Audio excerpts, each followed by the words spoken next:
Two boys and girls. Oh, that's right. I was sick last week. Chapter 2. Did anybody miss me? Yep. We didn't do Nahum last week. No. We didn't what? Well, we didn't do Nahum because Chuck was gone. Oh. So we just kind of hung loose on it. Actually, I'm going to preach on that psalm we did last week today. I was inspired by it. The one who scatters has come up against you. Therefore, man the fortress and watch the road. Strengthen your back and summon all your strength. For the Lord will restore the splendor of Jacob like the splendor of Israel.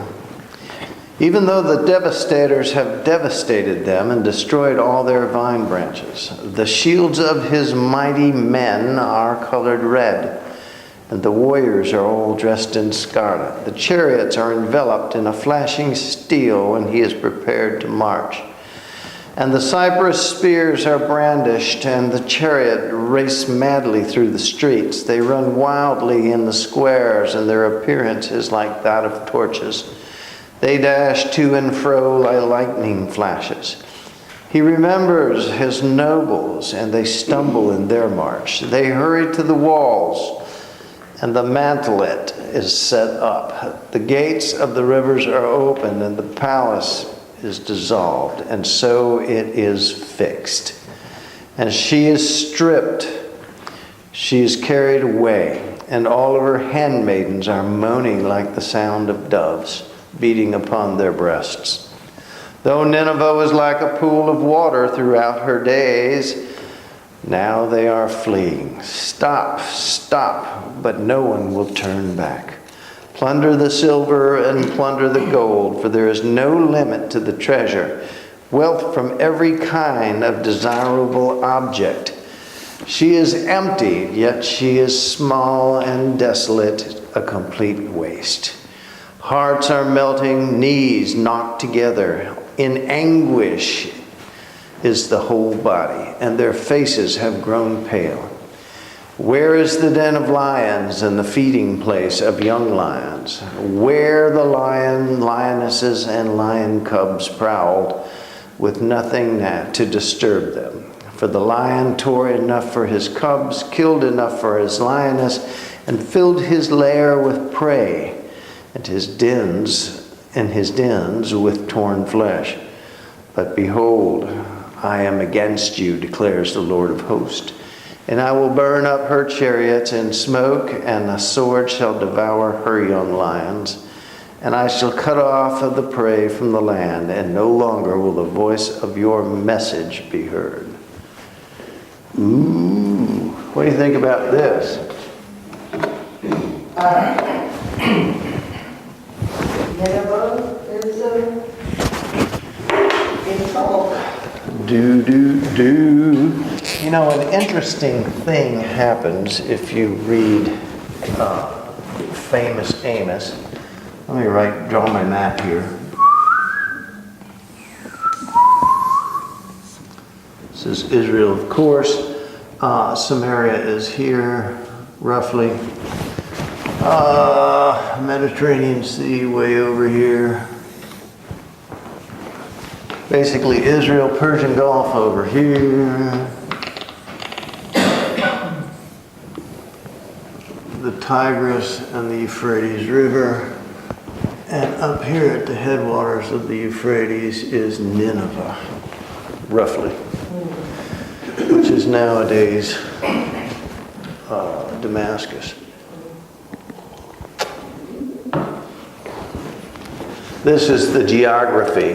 When God starts to destroy his people, it's very interesting how he does it. And if you put the New Testament, the Old Testament account of Israel and Samaria, if you study that and the destruction therein, and then zip ahead 200 years and look at the destruction of Judah and Jerusalem, you'll see what God is actually doing. And what he is doing is systematically taken out. Systematically taken out the cities and the peoples, the main villages, Of the northern kingdom. right up until there. I mean, it's like a cycle doing this. And when he takes out Jerusalem later, he does the same thing in almost a reversed manner, where the enemy comes and strikes over at Jericho and then actually slips around there and hits down here, hits here first, takes out Beersheba, comes up here and then comes over here, literally cutting off any hope or help before they finally lay siege to Jerusalem. So again, you have this systematic dismantling, if you will, or destruction of the people in the region in question.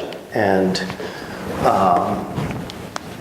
when you study that, when theologians study it and they look at it and everything, they said, well, you know, really these guys here, the two capitals, they really had very little hope, if you think about it. Regardless of how fortified these cities were, when your entire support system all the way around you is removed, your supply lines, your any possibility of hope for escape is removed, then what's left? It's like you floating on a board in the middle of the ocean and there ain't nothing but sharks as far as you can see everywhere around you. What are you going to think? Well, we're kind of in trouble. And see, they never figured that out. It was brilliant on the part of the Persians that came and destroyed them. Now, the problem was, here in Assyria, they swept around, and it was them who destroyed the northern kingdom, if you remember. Now, they tried to take Jerusalem. They got a little rambunctious, thinking to themselves that, hey, God didn't protect his own people, so obviously he's some kind of wimpy God. Now, you got to remember, 40 years before that, Jonah went to Nineveh and said, repent or your history. In 3 days, God's going to pave this place. 3 days. And he preached it, and, you know, the Assyrians, through all of Israel and Egypt and all of those great battles, and Joshua, the conquest of the Holy Land, they were well understanding of Israel's God and what he can do in the course of battle. And they repented. But in the meantime, kings changed, politicians changed, foreign policy changed.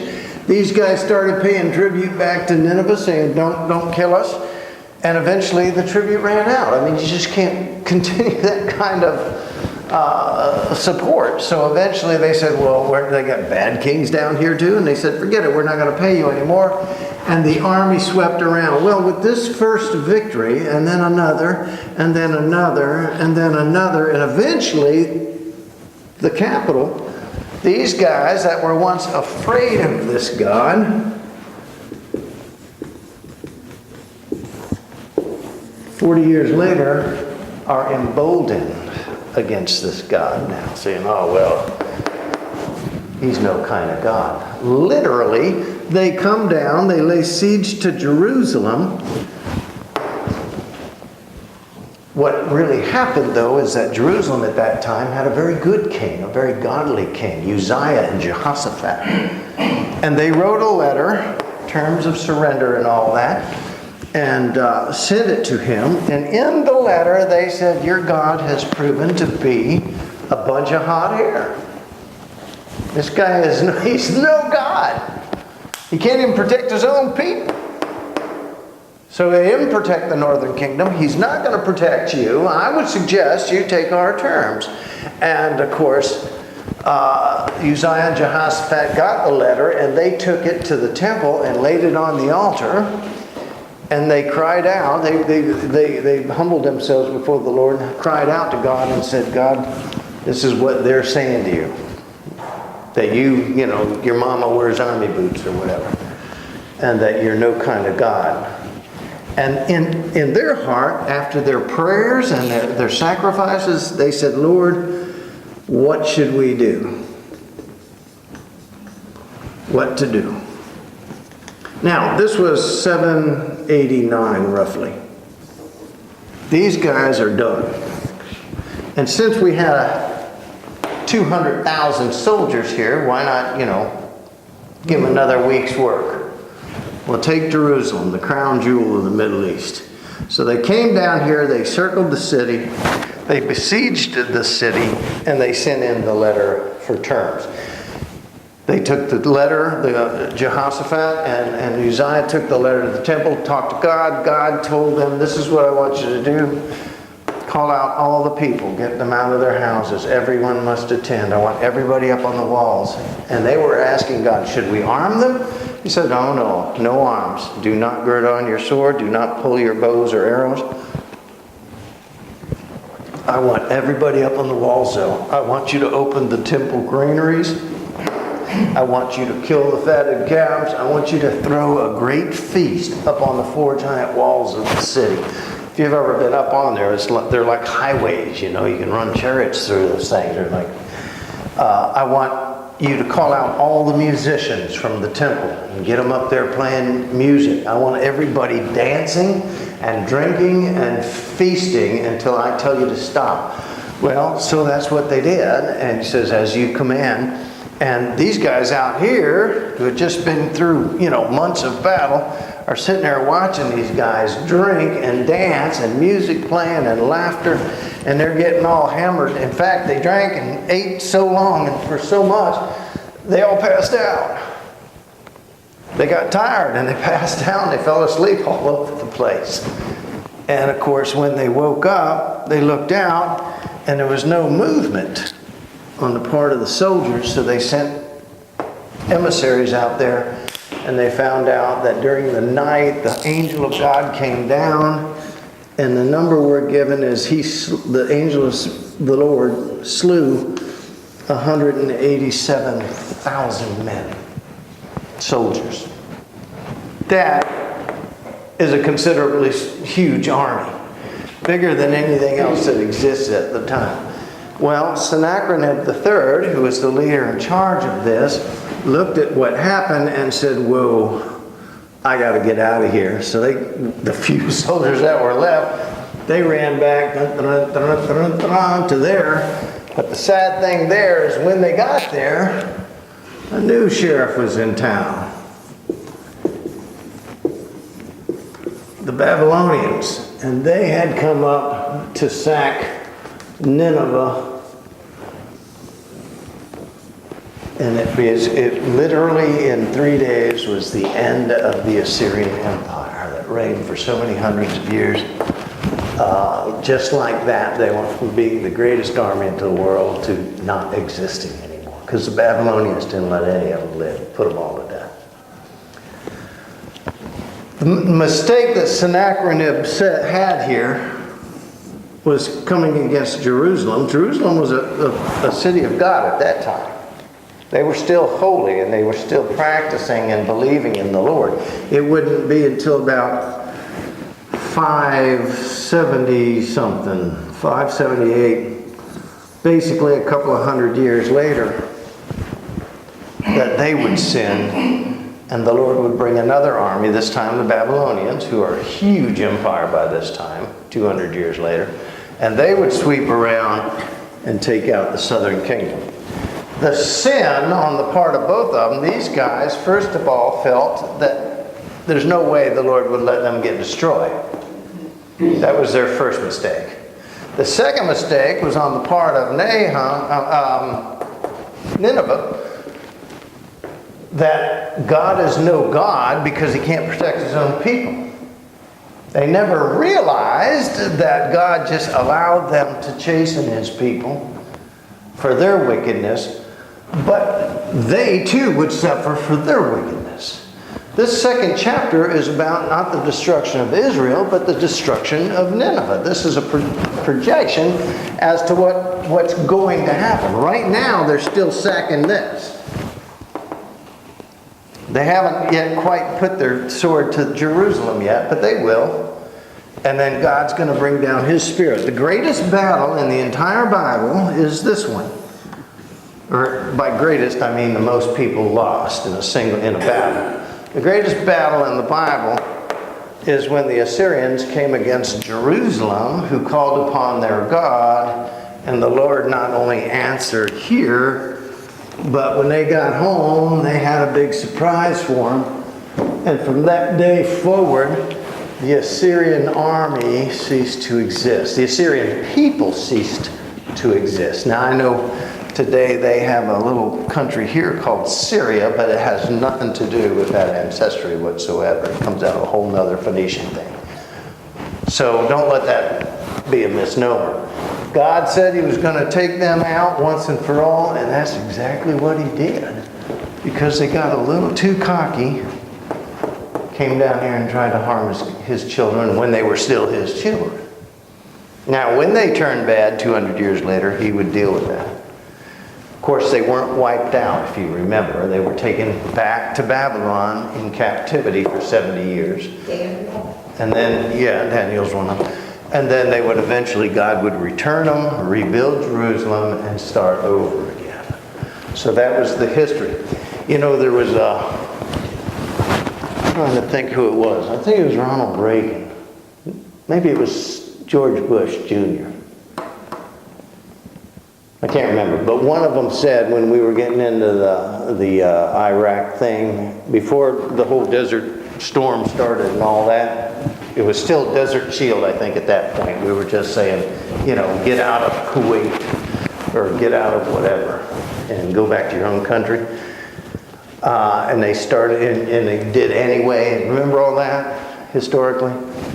And eventually, it must have been George Bush who said, don't. And their quote was, well, the United States can't do anything. They're too far away. They don't have the manpower. They can't do anything. We can do whatever we want down here in the Middle East, and they've got no power to do anything. Just like these guys said, well, your God is nothing. They said the United States is nothing. And George Bush went on the air just the same night they declared war and started Desert Storm rather than Desert Shield. And he said, don't mistake our compassion for weakness. So far, we've not done any real aggression towards Iraq, right? But he says, don't mistake it for weakness. We've given you the chance. We've given you the chance. We've given you the chance. And you somehow don't respect us. You're not taking advantage of this. You're leaving us no choice. And they found out what the United States could do. The great shock and awe. Remember that? And the whole nation was blowing up. And I still remember that one pilot. They were playing tapes of transmissions back and forth. And he was talking back to the carrier where he took off of. And he says, the sky's ours. They got nothing. And this was like 2 nights in. They wiped out their entire Air Force, wiped out. They started plinking all their great tanks and everything, their, massive tank corps. Well, they got those infrared things on their jets and on their Apache helicopters. And, a tank heats up during the day in the desert. And at night, it takes a long time to unheat. So it glowed red. So all they did was fly over and blow up all the red spots. And in the morning, what was it? Like 800, 900 tanks were destroyed. The crews, everything right there. Just one night, like a few hours. And even the Iraqis were going, oh, geez. I still remember that idiot reporter saying, there's no way America will ever enter the city. Remember that? On CBS News or whatever? And behind him, you can see M1A1 tanks going down the street. Turn around, idiot. There's no way that this will happen. There's no way this God can stop us. Well, he does. So the theological training here is never mistake God's compassion for weakness. A lot of people sin, you see. S-I-N, they leave, they distance themselves from God and themselves. And they put distance between here. That's what we call sin. And they get away with it, or at least they think they do. Well, God didn't know. So they do it again, and they do it again, and they do it. That's how it starts, you see. It's like a cancer. It only takes one cell. And then it divides, and it divides, and it divides. And they keep sinning, and God keeps sending opportunities by Bible words and witness and people and saviors and the whole 9 yards until finally, you give God no choice. You give God no choice, and then suddenly your life is in the toilet. You don't understand why, and you're crying out, oh, if only God knew. He knows.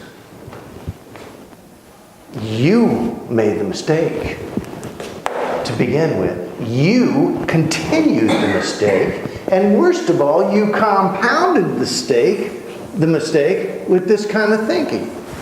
That God won't know. How many times in the Bible, I'll just tell you, it's like 1,200. God says, every act I'll know, every thought I know before you think it. Every deed shall be exposed, whether it be for good or evil. Doesn't make any difference. You're not getting away with nothing. Oh, but it's so hard to confess. Well, think about it for a moment.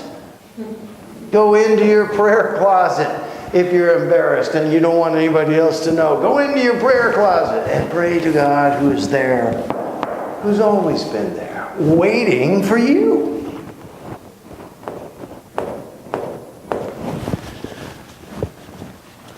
Chapter 2 is not focused at Israel. 1 and 3 are, and we'll see them in a minute. And in fact, 3 will hold a little admonition for Jerusalem, saying, Jerusalem, though you look great now, bad habits start real easy. Carol has these little napkins at home that says, the problem with trouble is it always starts out as fun. Well, and that's true, you see. And once you get away with it, and once you get away with it, and once you get away with it, and for years, I've been doing this for years. Well, that might not be the best thing. So, kind of like that girl in that movie, The Mummy, the little weasel guy, and she says, you'll get your comeuppance. And the guy goes, what's a comeuppance? You'll know it when it comes up. And sure enough, he does. He gets clobbered. Well, I think God would have us know that. You will get your comeuppance. There's only one sin God can't forgive, and that's when you blaspheme the Holy Spirit. And what does that mean? Well, that means separate yourself from God and keep it that way. When you no longer respect God enough to even try. When you lose total respect of the Lord, just like these guys did. 4 years, that's all it took. Had a couple of little victories up here, and they thought, wow, we can do anything we want. And they did. What they failed to understand is the reason they did is because God was allowing it to punish these people. When they got cocky and came down here, that's when he had to step in and say, now you've gone too far. See, now you've lost your respect.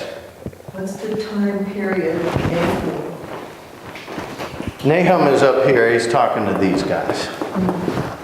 Some of it is prophetic, and that hadn't happened yet. This hasn't happened yet. He is right here. He's about 790 to 795 to 789, right in there. We don't know what happened to him. He could have been killed in the invasion, or he could just have went away and that was it. He did his job and God got him out of there. I don't know. We don't know. But he's right here while it's happening. And yet God tells us that's also going to happen. And eventually this is going to happen. Even though there was 200 years difference, it came true with a vengeance. That's what makes Daniel so powerful. If you ever read Daniel, Daniel projects 8 900 years into the future. As to this army will rise up and destroy these guys will rise up and destroy those guys will rise up. And they didn't even, those people didn't even exist yet. And they wouldn't for another 400 or 500 years. But the Bible is just so historically, surgically accurate. It's almost scary. So when you start reading the New Testament, particularly read the passages that deal with what's ahead. Because I'm going to go out on a limb here and say, it'll probably come true with the same vengeance that everything in the Old Testament came true with. Everything. God said, and it was so. God said, and it was so. That's how creation started. God said, and there was no debate, there was no dispute, there was no correction. God said, and it was so. So when you read that New Testament about the Savior and about all that other good, great promise stuff, you can keep that in your heart. That's good news, because if God said it, it's so. But likewise, the other side of the coin is just as true. I can forgive any sin save one. And that's when you no longer respect me. That's when you push me away. And I get tired of it, and I grow weary of it, and that's done. The book you do not want to read is Amos. It's not rockets. The book you don't want to read is Amos. Because Amos is a book devoid of any hope whatsoever. God has reached his limit and said, tonight, desert shield goes to desert storm. And that's why Amos is not a real fun book to read. Okay? That's chapter 2, folks. Remember, just because you got away with it once, or twice, or 3 times, doesn't mean the future is in your hands. We have a song that says, because he lives, I can face tomorrow. I don't know what the future holds, but I know who holds the future. All those beautiful verses we have, that's assuming you can stay in contact with and respect your Lord God. Yeah, regardless of how ugly it gets. I'm sure everybody in Jerusalem was scared to death, looking out over the walls and seeing 187,000 men armed, and their only purpose is to kill you. I'm sure they were scared to death. And I'm sure they were a bit confounded when God said, go up on the walls and dance and sing and eat. Have a blast. But in the morning when they went out, by the way, the scripture also tells us there was so much spoil there that it took the people 4.5 days to bring it all back into the city. So much treasure and stuff. I'm sure walking amongst 187 dead bodies, 187,000 dead bodies. At first they were scared of the soldiers. Then they were confounded with God up on the walls, and the next morning they were what? Oh, moly. I don't know. I do a lot of funerals. I've seen a lot of dead bodies, but I've never been on a battlefield where I've seen thousands of them laying there. I couldn't imagine. 187,000. Biggest stadium we have in the United States is probably UCLA. And it holds 108,000. So if you had a couple of those packed and then everybody was just dead laying there. Yeah. I think that would make me take notice and say to myself, I think we need to pay attention to this God. And Jesus looked at the Pharisees and said the same thing. You all want a sign. You say you believe if I give you a sign. Well, I'll give you the same sign as was in the days of Noah. People were eating and drinking and marrying and being given in marriage. They were having a good time. They were taking care of everything they cared about. Nothing, no respect to the Lord right up until the door of the ark was shut and the floods came. Well, Jesus said the same thing. Truly, I tell you, as big as that ark was, and it was huge, there's something much bigger standing right in front of you, and you're missing it. Who was that? Himself. Jesus Christ. Okay? This is a capital sin of Christians right there. Mistaking God's compassion for weakness. And excusing ourselves. Well, I got away with that. God doesn't care. Oh my. How many times have you heard as parents, what would your mother say if she saw you do that? And you know, little kids go, ooh! Because Cucaracha Mom would kill them, you know. Well, we need to hear that again, even as adults. What would your father say if he heard you say that or do that? There you go.